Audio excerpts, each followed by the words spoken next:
একমাত্র রাজনৈতিক দল যাদের পক্ষ থেকে আজ থেকে 2 বছর আগে জাতির মুক্তি সনদ হিসাবে সংস্কার কর্মসূচি দেওয়া হয়েছিল।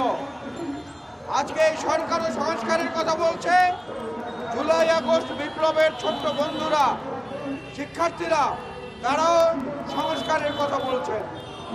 আমরা সেই সংস্কারের জন্যই একত্রে এক মিছিলে এক কাতারে সামিল হতে চাই, যেখানে ইসলামপন্থী দলগুলো থাকবে, অন্য ধর্মের মানুষরাও থাকবে, গণতান্ত্রিক আকাঙ্ক্ষার মানুষরাও থাকবে এবং বাংলাদেশের স্বাধীনতা সার্বভৌমত্ব অক্ষুণ্ণ রাখায় যারা দৃঢ় প্রতিজ্ঞ তারাই সেখানে থাকবে। এখানে বিভাজন করার কোনো সুযোগ নেই। আগে নির্বাচন না আগে সংস্কার, এই কথা যারা বলেন তাদেরকে বলবো, সংস্কার হচ্ছে একটা অন্তহীন প্রক্রিয়া। যতদিন পৃথিবী থাকবে, দেশ থাকবে, ততদিন সংস্কার চালানো যাবে। বাংলাদেশের মানুষের যে প্রাণের আকাঙ্ক্ষা ভোট কেন্দ্রে গিয়ে একটি ভোট দেয়া, সেটা পূরণ করতে আপত্তি কোথায়?